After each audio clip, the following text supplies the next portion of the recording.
और बताओ बोरवेल वाले, गाँव जाना है कि नहीं? आज हमारे इधर बहुत बारिश पड़ रहा है।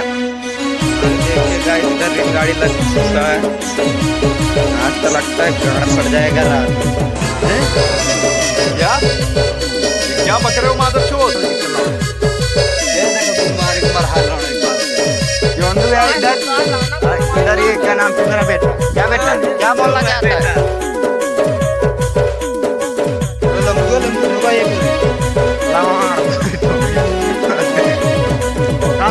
हमें दिल वाला खुलम खुला नहीं यार तर पड़ा रे। हमें तो बोरिंग गाड़ी वाला, हाँ बोरिंग गाड़ी वाला जगह देखी कोई खोदरा खोदी तो पाई बनाला रे। हमें तो बोरिंग गाड़ी वाला, हाँ बोरिंग गाड़ी वाला।